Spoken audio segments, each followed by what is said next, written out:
वस्तु एवं सेवा कर जीएसटी 7 साल का हो गया। 1 जुलाई 2017 को जीएसटी पूरे देश में लागू किया गया था। संसद की ओर से कराधान के लिए लागू किए गए नए कानून के जरिए भारत में नया कर सुधार किया गया। 1 जुलाई 2017 को लागू किया गया जीएसटी 360 डिग्री कर सुधार था, जिसने भारत की कराधान व्यवस्था को ही पूरी तरह से बदल कर रख दिया। जीएसटी को कई करों को मिलाकर बनाया गया है। यहाँ सबसे खास बात यह है कि जीएसटी के लागू होने से कर व्यवस्था में पारदर्शिता आने के साथ ही तकनीकी युग की शुरुआत हो गई। ये इसी का नतीजा है कि पिछले 7 सालों के दौरान जीएसटी के जरिए वित्त वर्ष 2017-18 से 2023-24 के बीच करीब 95.58 लाख करोड़ रुपए के राजस्व की वसूली की गई, जो अपने आप में एक बड़ी उपलब्धि है। जीएसटी को एक पारदर्शी अप्रत्यक्ष कर प्रणाली के रूप में प्रस्तुत किया गया था, जिसका उद्देश्य एक कर एक देश की अवधारणा को साकार करना था, जो अपने उद्देश्य को पूर्ण करता नजर आ रहा है। जीएसटी के तहत राजस्व में समय के साथ बढ़ोतरी देखी गई है। किसी एक माह में ये संग्रहण 2 लाख करोड़ रुपए को भी पार कर चुका है, जो इसकी सफलता की ओर इशारा करता है।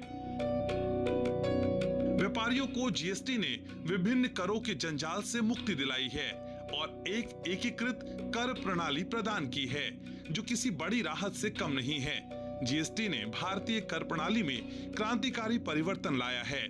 इसके कई सकारात्मक प्रभाव भी दिखाई दे रहे हैं। जीएसटी के 7 साल के आंकड़ों को कुछ इस तरह से समझा जा सकता है।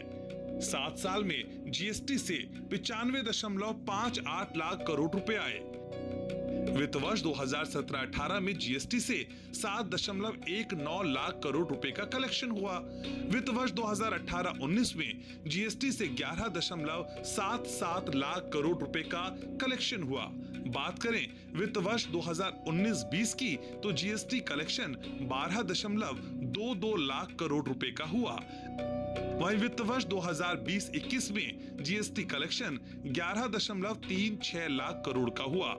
वित्त वर्ष 2021-22 में जीएसटी कलेक्शन 14.76 लाख करोड़ का दर्ज किया गया। वित्त वर्ष 2022-23 में जीएसटी कलेक्शन 18.10 लाख करोड़ रुपए का हुआ। वहीं फाइनेंशियल ईयर 2023-24 में जीएसटी कलेक्शन 20.18 लाख करोड़ रुपए का रिकॉर्ड किया गया। वहीं सरकार जीएसटी को और सार्थक बनाए रखने के लिए प्रयासरत है। पीएम मोदी ने आम आदमी को जीएसटी से हुए फायदे के बारे में सोशल मीडिया प्लेटफॉर्म एक्स पर अपने विचार साझा किए। प्रधानमंत्री ने कहा कि जीएसटी के जरिए सुधार हमारे लिए 140 करोड़ भारतीयों के जीवन को बेहतर बनाने का एक साधन है। जीएसटी लागू होने के बाद घरेलू उपयोग का सामान काफी सस्ता हो गया है। इससे गरीबों और आम आदमी को काफी बचत हुई है। हम लोगों के जीवन में बदलाव लाने के लिए आगे भी इन सुधारों को जारी रखने के लिए सरकार प्रतिबद्ध है। तो आज सच के साथ कार्यक्रम में जीएसटी के 7 साल के सफर को नजदीक से समझने की कोशिश करेंगे और जीएसटी को लेकर आने वाली भविष्य की चुनौतियों पर भी मंथन किया जाएगा।